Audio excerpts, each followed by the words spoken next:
20세기 지성의 거장이자 기독교 변증학자로 유명한 C.S. 루이스, 아마 한두 번쯤은 다 들어보셨을 거예요. 이 C.S. 루이스가 고통의 문제라는 자신의 책에서 이 고통이 과연 무엇이냐, 고통에 대한 이야기를 참 많이 해주셨습니다. 근데 고통에 대해서 쭉 알려면 고통이 과연 뭐냐, 기독교인이 왜 고통을 만나느냐, 이 고통에 대해 궁금하신 분들은 이 책을 보시면 좀 아실 텐데요. 제가 책을 읽다가 좀 이 고통에 대해서 C.S. 루이스가 잘 이렇게 설득하고 있는 장면이 나와서 여러분들에게 소개를 해드리려고 합니다. 고통은 귀먹은 세상을 깨우기 위한 하나님의 메가폰이다. 잘 들어보세요. 고통은 귀먹은 세상을 깨우기 위한 하나님의 메가폰이다. 자, 그렇다면 이 말에는 어떤 의미가 담겨져 있는 것일까요? 어떤 의미로 해석을 하면 좋을까요? 바로 하나님께서는 우리 인간에게 때론 고통이란 어려움을 주심으로 우리를 친히 부르신다라는 거예요.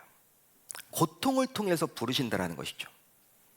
그래서일까요? 예수를 믿고 교회에서 열심히 신앙생활을 하는 신자들을 보게 되면 이전에 어떤 감당하기 힘든 고난을 만났을 때 그 고난 속에서 어릴 적에 한두 번 다녔던 교회를 막 떠올리는 거예요. 그냥 평범할 때는요, 별 문제가 없을 때는 교회 생각을 하지 않았어. 그냥 세상에 여러분 그냥 뭐 바쁘게 지내다 보니까 교회를 다니지 않았음에도 불구하고, 심지어 타 종교에 가 있음에도 불구하고 교회 생각을 하지 않았는데 어떤 문제가 닥치니까 어릴 적에 갔던 그 교회의 이미지를 떠올려서 교회에 나오는 경우들도 있더라는 것이죠. 혹은 평소 그렇게 자신을 전도했던 누군가의 말이 갑자기 떠오르는 바람에 신앙생활을 시작하는 분들도 있습니다. 실제로 제가 목회를 하면서 교회를 다니기 시작한 분들을 여러 봤습니다. 여러 봤어요. 저는 감사하게도 새가족부를 참 오랫동안 담당을 했었던 것 같아요. 부교육자 시절에. 네, 큰 교회에서 사역을 하다 보니까 1년에 새가족들이 한 1,500명에서 한 2,000명씩 등록을 합니다. 그분들이 다 정착하는 건 아니야. 자신들의 발로 교회에 오는 거예요. 등록하겠다라고. 여러분, 그분들이 이제 만나서 뭐 한 3분에서 5분 정도 이렇게 그룹별로 만나서 이제 그들과 대화를 나누죠. 어떻게 교회에 오게 되었냐고 물어보면요, 다 여러분 어떤 문제가 있어서 나오게 됐다라는 거예요. 평탄한데 나오시는 분들은요, 거의 없습니다. 거의 없어요. 문제거리가 있어서 나왔다라는 거예요. 쉽게 말해서 이전에 사둔 땅이 10배, 20배가 올랐을 때 갑자기 교회가 가고 싶어서 나오시는 분은 제가 찾아보질 못했습니다. 내가 부자가 됐으니까 교회 나가봐야지. 그런 분들은 없어요, 여러분. 또 자녀가 원하던 소위 명문대학에 붙는 순간, 와, 이거 어떻게 된 거야? 나 교회 가야지. 이렇게 해서 나오시는 분이 있을까요, 없을까요? 없더라는 거예요. 없어요. 한마디로 별다른 어려움이 없이 오히려 일이 잘 풀릴 때에는 그 일을 즐기느라 바빠가지고 신앙생활을 하지는 않습니다. 하지만 감당하기 힘든 자녀와의 갈등 속에서 밤을 뜬 눈으로 지새울 때 우연히 기독교 방송을 보게 된 거예요. 눈물을 흘리면서. 이 자녀 때문에 속이 상하니까. 그런데 기독교 방송 평소에 보지도 않아. 재미도 없어서. 그런 채널이 있는지도 몰라. 막 채널을 돌리다가 딱 봤는데 거기서 목사님의 말씀에 위로를 받게 된 거예요. 그래서 교회에 나오신 분들도 있더라고요. 제가 만나봤습니다. 또 쫄딱 망해가지고 당장 무엇을 먹고 살아가야 할지 막막하게 되었을 때 어릴 적에 교회에 가서 풍족하게 먹었던 떡국 한 그릇이 생각이 나가지고 교회에 오게 되었다라는 거예요. 제가 그 간증 듣고, 야, 교회는 역시 밥이 맛있어야 하는구나. 풍족해야 되는구나. 뭘 주더라도 그냥 퍼주는 것이 교회구나. 나중에 그 떡국이 생각나서 교회에 등록했어요. 따라서 대부분의 성도들이 신앙생활을 시작하게 된 계기를 보게 되면 큰 어려움을 만났거나 세상에서 왕따의 삶을 살아가게 되었거나 또 혼자의 힘만으로 살아가기가 막막하게 되었을 때 눈에 보이지는 않지만 신이라도 붙들고 싶은, 눈에 보이지 않지만 뭔가 신이라도 붙들고 싶은 이 간절함 때문에 교회에서 이렇게 찾아서 교회에 등록하고 신앙생활을 하게 된 경우들이 있더라는 것이죠. 그러기에 삶에서 감당하기 힘든 고난을 만나게 되었다면 그것은 바로 교회로 나와서 하나님을 인격적으로 만나야 할 하나님의 사인임을 우리 모두 기억해야만 합니다. 이제 우리가 살펴볼 이사야 6장은 소위 하나님께서 이사야를 선지자로 부르신 소명장이에요. 보통 콜링장이라고 이야기하죠. 콜링, 불렀다. 하나님이 이사야를 부르신 그 장이에요. 그런데 특이한 점이 있습니다. 보통 다른 선지자들을 부를 때는요, 이사야 선지자를 부를 때는 6장에서 불렀잖아요. 그런데 다른 선지자를 부를 때는 1장에서 불러요. 처음 시작할 때 부릅니다. 그리고 나서 사명을 맡겨주시죠. 그런데 이사야 선지자는 특이하게도 1장부터 5장까지 그 사이에 부르지 않고 6장에 가서야 하나님이 이사야를 선지자로 불러주셨다는 거예요. 더욱이 에레미야 선지자를 부르시는 장면, 우리가 이사야나 에레미야나 하나님의 위대한 선지자 아닙니까? 막상막하 아니에요? 이 에레미야 선지자를 부를 때에도 에레미야 1장에 나오거든요. 그 내용이 나오거든요. 더욱이 이 6장은 이사야가 성전을 찾아가는 장면으로 시작을 하는데 성경은 그 시기를 정확히 기록을 해주고 있어요. 자, 오늘 말씀 1절은 이렇게 시작을 합니다. 우시아 왕이 죽던 해. 자, 그렇다면 우시아 왕이 죽은 것과 이사야가 성전을 찾아가는 것은 과연 무슨 관계란 말입니까? 이 질문에 대한 답을 하려면 당시 우시아 왕과 이사야의 관계를 몰라서는 아니 돼요. 관계를 알아야만 합니다. 유대 문헌에 따르면 이사야의 아버지였던 아모스는 유다의 제9대 왕 아마샤와 형제 사이였대요. 형제 사이. 한마디로 이는 이사야가 곧 아마샤 왕의 조카라는 의미겠죠. 따라서 이사야와 아마샤 왕의 아들이었던 우시아 왕은 사촌지간이었습니다. 지금 왕인 사촌이 죽은 다음에 이사야가 성전을 찾은 거예요. 실제로 우시아는 완벽한 왕은 아니었지만 유다의 선한 왕 가운데 단 한 사람으로서 몹시 개혁적인 군주였습니다. 남유다에 여러 왕들이 있죠. 그다지 선한 왕들이 많지 않았어요. 다윗의 길을 갔느냐, 다윗의 길이 아니라 다른 길로 가느냐, 항상 하나님이 그렇게 평가를 하시는데, 그래도 우시아 왕은 완벽한 왕이 아니야. 이제 처음 시작할 때는 그냥 하나님께서 이렇게 좋은 왕으로, 선한 왕으로 이렇게 인정할 만한 여러 가지 행동들을 했습니다. 개혁 군주였어요. 하나님의 백성들이 당시 하나님만 섬겨야 되는데 하나님도 섬기면서 세상 이방신도 같이 섬겼거든요. 그게 바로 우리의 모습 아닌가요? 교회에 나와서는 하나님 이야기를 하는데 마치 삶 속에서는 하나님이 없는 것처럼 돈을 따라가죠. 자녀가 우상인 경우들이 많죠. 당시가 그리했다라는 거예요. 선민 이스라엘 백성들이 오직 하나님만을 섬겨야 되는데 하나님도 섬기고 바알도 같이 섬겼던 당시 백성들의 상황. 그런데 우시아는 이제 왕이 된 다음에 여러 가지 개혁 조치를 취했습니다. 그게 아니라는 거예요. 그게 잘못이라는 거예요. 오직 우리는 하나님만을 섬겨야 된다. 여러분, 누구보다도 그의 사촌인 우시아 왕, 개혁 군주였습니다. 한마디로. 물론 나중에는요, 이제 교만하게 되어서 또 하나님의 징계까지 받아요. 안타깝게도. 그게 바로 사람이죠. 그렇지만 처음 시작할 때는 개혁 군주였어. 그러기에 하나님의 말씀을 백성들에게 전했던 당시 이사야의 입장에서는 어느 누구보다도 그의 사촌인 우시아 왕과 코드가 잘 맞았다라고 볼 수 있겠죠. 코드가 잘 맞는 거예요. 바로 그동안 하나님만 섬기지 못하고 바알을 비롯하여 이방 신상을 함께 섬겨왔던 백성들의 잘못된 신앙적 행태에 대한 대대적인 개혁 조치를 감행했습니다. 그러니까 짝짝꿍이 맞는 거야. 이사야와 우시아가 코드가 잘 맞는 거예요. 그러기에 우시아 왕이 통치하던 시기에 이사야는 아주 강력하게 백성들의 잘못된 신앙적 행태를 바로잡아서 정상적인 상태로 돌이키기를 원했습니다. 따라서 신자인 우리는 오직 하나님만을 힘의 근원으로 붙잡고 살아가야 할 줄로 믿습니다. 한마디로 하나님께서는 우리가 그렇게 살아가기를 기대하며 때론 우리에게 고통을 주심으로 우리를 성전으로 불러주신다는 거예요. 바로 그 성전에서 누구를 만나도록 하기 위함입니까? 하나님을 만나도록 하기 위함이죠. 따라서 우리 가운데 행여나 현재 감당하기 힘든 절망 속에 있는 분들이 계시다면 이것은 이스라엘가 경험했듯이 하나님께서 성전인 교회로 우리를 간곡히 부르시는 것임을 우리 모두 기억할 수 있기를 바랍니다. 그러기 어떤 목사님의 말씀처럼 고난은 변장된 하나님의 축복인 셈이에요. 한번 따라하겠습니다. 고난은 변장된 하나님의 축복이다. 하나님의 축복이다. 목사님 저 고난 싫은데. 고난 여러분 좋아할 사람이 어디 있어? 근데 그 고난을 통해서 하나님을 만날 기회를 가질 수 있기 때문입니다.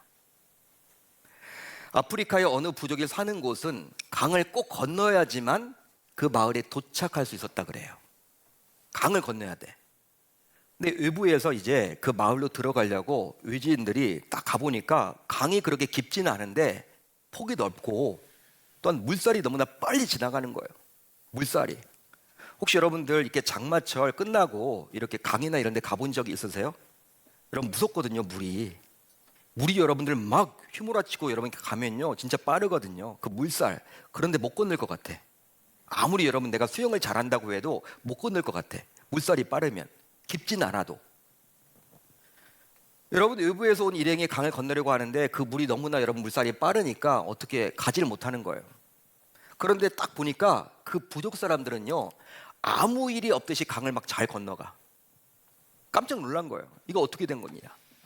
결과적으로 유인들은 그 사람들에게 물었다고 합니다. 어떻게 우리들은 이렇게 이것만 봐도 두려워서 이렇게 휩쓸릴 것 같아서 죽을 것만 같아서 들어가질 못하겠는데 어떻게 당신들은 이렇게 강을 잘 건넙니까? 물어봤대요. 그랬더니 그 부족 사람들은 다음과 같이 대답했다라는 거예요. 선생님, 우리는 강을 건널 때 큰 돌을 각자 하나씩 짊어지고 건넙니다. 보통의 돌이 아니라 큰 아주 무거운 돌을 하나씩 짊어지고 건넙니다. 그러면 그 돌의 무게 때문에 우리는 물살에 떠내려가지 않고 강을 건널 수 있습니다. 참 지혜롭죠. 그렇습니다. 무거운 돌을 짊어진다는 것은 너무나 고통스러운 일이에요. 힘든 일이에요. 어려운 일이에요. 말이 되느냐? 불안에 들어가는데. 하지만 결국 그 고통이 물살에서 그들의 생명을 살린 셈이죠. 따라서 인생에서 감당하기 힘든 고통의 순간이 오더라도 우리는 왜 하나님께서 나에게 이런 무거운 돌을 짊어지시게 하셨는지를 바르게 해석할 수 있어야만 한다는 것이죠. 그것은 바로 거친 세상의 물살에 신자인 우리가 떠내려가지 않고 우리를 살리기 위한 하나님의 사랑인 것입니다.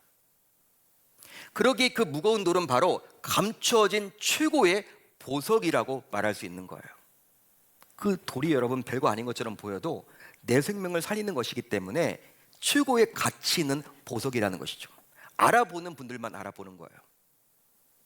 이제 드디어 다시 말씀 안으로 들어가 보면 이사야는 이제 왕궁이 아닌 성전에서 드디어 임재하신 하나님을 만나게 되었습니다. 그곳에서 이사야는 6날개를 가진 천사들조차도 하나님을 감히 쳐다볼 수 없어서 두 발로 얼굴을 가리고 또 부정함의 상징인 두 발을 두 날개로 가린 채 중간에 두 날개로 날면서 하나님의 거룩하심, 거룩하다, 거룩하다, 거룩하다를 외치고 있는 신기한 장면을 이사야는 목격하게 되었어요. 그 성전 안에서. 그러면서 드디어 이제 이사야는 다음과 같이 탄식하게 이르릅니다. 자, 이 내용이 중요한데요. 우리 한번 5절을 같이 읽어볼까요? 시작. 그때 내가 말하되 화로다 나여 망하게 되었도다. 나는 입술이 부정한 사람이요 나는 입술이 부정한 백성 중에 거주하면서 만군의 여호와의 신왕을 베었음이로다 하였더라. 자, 이 구절을 따르면 이사야는 하나님의 임재 안에서 드디어 자신의 더러운 모습을 발견하게 된 거예요. 그전까지는 자신이 깨끗하다고 여겨왔거든. 나만큼만 신앙생활 잘해봐. 에? 그래도 나는 이렇게 회개를 촉구하잖아. 나만큼만 삶을 살아가는 사람이 어디 있어? 성전 안에서 하나님을 만나자 그 거룩하신 하나님 앞에 서자 드디어 자신이 더러운 존재이구나, 그걸 깨닫게 된 거예요. 그렇습니다. 지금까지 이스라엘은 남유다 백성들의 죄를 지적했습니다. 그리고 그들이 하나님께 다시 돌이키도록 그들의 회개를 촉구해 왔었죠. 그게 바로 1장부터 5장까지 내용 아닌가요? 최선을 다해서 회개를 촉구해 왔습니다. 그것은 바로 자신이 해야 할 사명이었기에 열심히 최선을 다해서 우시아 왕의 권세를 힘입어서 회개하라고 외쳤던 거예요. 그러나 성전으로 와서 거룩하신 하나님 앞에 서고 보니 가장 회개해야 될 존재는 남유다 백성 이전에 자기 자신임을 깨닫게 된 거예요. 아, 그렇구나. 내가 죄인이구나. 내가 먼저 회개를 해야 되는 거구나. 내가 먼저 하나님 중심의 삶을 살아야 되는구나. 성전 중심의 삶을 살아야 되는구나. 말뿐이었구나. 나는 내가 진짜 더러운 존재구나. 이사야가 깨닫게 된 거예요. 그리했기에 이사야는 하나님의 임재 앞에서 이제 화로다 나여 망하게 되었도다. 화로다 나여 망하게 되었도다. 이렇게 탄식합니다. 여러분, 보통의 경우 신자이면서도 우리는 자신에게 일어나는 모든 문제는 어느 누구 때문이라고 말하는 경우들이 참 많지 않습니까? 첫사람 아담부터가 하나님께 불순종한 죄의 책임을 하나님과 여자에게 돌렸기에 그 아담의 후손인 우리 모두 어떤 책임을 지지 않고 어느 누군가에게 책임을 돌리는 경우들이 참으로 많은 것 같아요. 자기가 해놓고도. 당시 선지자였던 이사야 역시 자신의 잘못은 전혀 생각하지 않고 남유다 백성들의 잘못했다고 여기기에 바빴습니다. 나는 예외야. 그런 생각으로 백성들의 죄를 막 촉구했죠. 회개하라고. 그런데 이제 이사야는 성전에서 만난 하나님 앞에서 자신의 더러운 모습을 솔직하게 볼 수 있게 되었고, 그 결과 자신이 먼저 회개할 대상임을 철저하게 깨닫게 되었습니다. 마찬가지로 신자인 우리 역시 가정 안에서, 생업 안에서, 심지어 교회 안에서 어떤 문제를 만나게 되었을 때 어느 누구 때문에 그 문제가 생기게 되었다라고 여기기가 참으로 쉽죠. 그게 바로 저와 여러분들의 모습 아닌가요? 하지만 남이 바뀌어야 하고 누구 때문이라고 즉 남 탓만을 한다고 해서 결국 그 문제는 해결되지 않습니다. 그 문제가 해결되지 않아요. 오히려 대부분의 문제는 바로 나로부터 출발할 때 해결되는 경우가 참으로 많죠. 내 탓인 거예요, 여러분. 내 탓. 남의 탓이 아니라. 하루는 제가 사역하던 교구의 어느 집사님께서 저를 찾아오셔서 상담을 좀 이렇게 신청을 하더라고요. 신방이 아니라 상담. 알고 보니까 그 집사님이 교구 식구들 가운데 자기를 이렇게 껴주지 않는다라는 거예요. 사랑방에 가도 이렇게 반가워하지 않고 같이 사역을 할 때에도 자기를 이렇게 외면하고 좀 왕따를 느껴서 교구를 바꿔달라고 화가 나서 저에게 오셨어. 목사님, 너무나 이게 교회 맞냐고. 어떻게 그럴 수 있냐고. 어떻게 자기가 왕따를 당해야 되냐고. 들어보니까 너무나 안타깝더라고요. 진짜 교구를 바꿔줘야 되나? 이런 생각을 가졌는데 순간 저에게 드는 생각이 무엇이냐면 기도하고 결정하자. 갑자기 여러분 만났으니까 제가 몰랐던 이야기를 들으니까 기도하고 좀 만나보자. 기도하자. 기도하고 결정하자. 그래서 집사님에게 막 이분이 지금 막 교구 식구들에게 화가 나 있는 상태예요. 막 분노가 막 들끓어요. 원망이 있습니다. 누구 때문에 그렇다고. 주동자들을 막 이야기하는 거예요, 저한테. 집사님, 기도하자고. 집사님, 죄송한데 새벽에 좀 나와서 기도하시라고. 이 문제를 놓고. 저도 집사님을 위해서 새벽에 보이시면 저도 그 문제를 가지고 집사님 기도하겠다고. 너무나 감사하게도 집사님께서 하루도 빠지지 않고 새벽 기도에 나오셔서 이제 기도를 하기 시작했습니다. 여러분, 새벽에 이제 보이니까 저도 여러분 이제 뭐 집사님과 약속했으니까 이제 집사님의 그런 마음을 하나님께서 붙잡아 달라고 기도를 했어요. 여러분, 교구를 바꾸는 거는 뭐 언제든지 바꿀 수 있는 거니까. 뭐 교회를 떠난다는 것도 아니고 교구를 바꿔달라고 하는 거니까. 큰 교회예요, 여러분. 큰 교회. 그러니까 몰라요, 여러분. 서로 잘. 권사님만 하더라도 여러분 뭐 1,500명인데 어떻게 알아? 누군지 모르지, 서로 잘. 그런 상황이지. 여러분, 집사님 뭐 서리 집사님이었으니까 누군지 잘 몰라. 교구만 바뀌면요 그냥 뭐 신분 세탁이 되는 거예요, 한마디로. 모르는 거예요, 여러분. 어떤 일이 있었는지도. 교회가 하도 크다 보니까 예배도 여러분 6번씩 드리는데 어떻게 압니까? 그러니까 여러분, 기도를 했습니다. 새벽마다 여러분 집사님이 나와서 눈물로 기도하더라고요. 저도 여러분 보이니까 그냥 기도를 해드렸죠. 그런데 기도한 지 2달 정도 지났을까요? 놀라운 일이 일어났어. 집사님께서 저에게 찾아와서 환한 얼굴로, 2달 전에 얼굴이 아니야. 전 다른 분인 줄 알았어. 성형을 했나? 그렇게 생각될 정도로 완전히 달라졌어. 그래가지고, 목사님, 저 교구 안 바꿀래요. 교구 안 바꿀래요. 바꿀 때는 언제고 또 안 바꾼대. 교구 안 바꾼대요. 왜 그러냐? 그때 바꾼다고 하지 않았냐라고 물어봤더니 제가 기도하는 도중에 제가 잘못이 컸습니다. 제 탓이었습니다. 누구 원망할 게 아니더라고요. 제가 그동안 제가 말을 함부로 했고 좀 이렇게 쌀쌀맞게 굴었고 자기도 무시한 면이 있었대. 그 권사님들이나 집사님들을 대할 때 그런 것들을 하나님이 보여주시면서 말씀하시면서 자기가 얼마나 울었는지 모른다라고, 자기 잘못이 크다고. 그렇게 여러분 그 문제가 해결되면 버린 거예요. 나중에 여러분 이분이요 이제 어떻게 했느냐, 이제 적극적으로 먼저 본인이 교구 식구들에게 다가가. 누군가 여러분 지금까지 자신을 찾아와 주길 바랬는데 자신이 먼저 여러분 적극적으로 다가가서 막 섬기는 거예요. 또 교구 식구들이 하지 않으려고 했던 사역들이 있죠. 여러분 좀 이렇게 손에 물 이렇게 닿는 거 다 싫어하잖아, 누구나. 그런 사역들은 그런 사역들은 다 안 하려고 한다고요. 교구별 돌아갈 때에도. 근데 그런 사역에 적극적으로 우리 참여를 하는 거예요. 완전히 여러분 바뀌게 된 거야. 거의 180도. 그러다 보니까 교구 식구들도요 이분을 이제 막 찾기 시작해. 나중에 보니까 그 집사님은 교구에서 임원까지 되어가지고 행복하게 신앙생활을 하더라는 거예요. 여러분, 하나님께서는 이사야를 정말 위대한 선지자로 사용하고 싶었습니다. 그리했기에 이사야를 성전으로 불러서 그곳에서 이사야 스스로 자신의 모습을 적나라하게 볼 수 있도록 해주신 거죠. 결국 이사야는 그곳에서 남이 아닌 자신에게 문제가 있음을 철저하게 깨닫고 죄를 회개하기에 이르렀습니다. 그렇구나. 내가 죄를 회개하라고 촉구하기 전에 내 죄부터 회개하는 것이 마땅하구나. 그 결과 하나님께서는 이제 이사야를 위대한 선지자로 사용할 도구로 깨끗하게 만들어 주셨습니다. 자, 오늘 보면 6절로 7절을 볼까요? 우리 한번 같이 읽어봅니다. 시작. 그때에 그 수랍 중에 하나가 부젓가락으로 제단에서 집은 바 핀 숯을 손에 가지고 내게로 날아와서 그것을 내 입술에 대며 이르되 보라, 이것이 내 입에 닿았으니 내 악이 제하여졌고 내 죄가 사하여졌느니라 하더라. 이사야가 철저하게 회개를 했을 때 하나님께서 내 악이 제하여졌고 내 죄가 사하여졌느니라. 할렐루야. 하나님께 쓰임받기 위해서 깨끗하게 된 거예요. 여러분 1장에서 5장까지도 하나님의 선포를 막 외쳤어. 여러분 하나님의 일을 나는 열심히 한다고 생각을 했어, 교회에서. 그런데 하나님 없이도 하나님 일을 할 수 있습니다. 여러분 하나님의 일도 하나님 없이 할 수 있다니까요. 세상 권세를 힘입어서, 세상의 매너리즘에 빠져서, 세상 방식을 그대로 들고 와서 내 멋대로, 내 생각대로, 내 경험대로 할 수 있다니까요. 하나님 없이 찬양도 할 수 있어요. 하나님 없이 다음 세대 교사도 할 수 있어요. 묻지도 않고 성전 중심의 삶을 살지 않아도. 이사야가 그렇게 살아왔잖아요.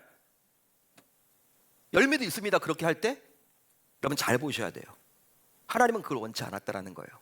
진짜 이사야를 사용하고 싶어서 그에게 여러분 고난을 주셨고 그 고난을 통해서 성전으로 불러주셨다라는 사실이에요. 이제 여러분 6장부터는요 여러분 이사야가 여러분 달라집니다. 그의 사역에 있어서 하나님을 찾아요. 그리고 하나님이 먼저예요. 묻고 나서 시작을 합니다. 성전을 얼마나 가까이 하는지 몰라. 예배 중심의 삶을 삽니다. 저와 여러분들도 그런 삶을 살아가야 되지 않을까요? 이처럼 성전은 우리로 하여금 다시금 일어날 힘을 주는 곳입니다. 믿으시면 아멘. 믿으시면 아멘. 바로 어느 누구 때문에 속상해서 하나님께 그것을 하소연하고자 왔다가 결과적으로 문제가 남이 아니라 자신에게 있음을 깨닫고 하나님께 울다가 돌아가는 곳이기 바로 교회이기 때문이죠. 따라서 하나님은 이사야를 깨끗하게 회복시켜 주셨듯이 우리 역시 지금도 동일하게 다시금 회복시켜 주시리라 믿습니다. 믿습니다. 그러기에 하나님은 지금도 신자인 우리를 다른 곳이 아니라 이 성전인 교회로 끊임없이 불러주시는 거예요. 여러분 교회 중심의 삶 얼마나 대단합니까? 바로 우리에게 다시금 기회를 주고자 함이죠. 이사야를 정말 이사야로 사용하고 싶은 거예요. 무늬만 이사야가 아니라 진짜 하나님의 선지자로 사용하고 싶어서 그런 어려움을 주셨던 거예요. 그가 철저하게 회개했을 때 하나님이 그를 깨끗하게 해주시고 그를 깨끗한 어린 양처럼 사용해 주셨습니다. 따라서 신자인 우리 모두 이런 하나님의 부르심에 반응하여 하나님께서 우리에게 주신 이 기회를 놓쳐서는 안 되리라 저는 확신합니다. 이제 그렇게 살겠다라고 다짐하고 결단하는 저와 여러분들이 다 되실 수 있기를 우리 주님의 이름으로 축원합니다. 축원합니다.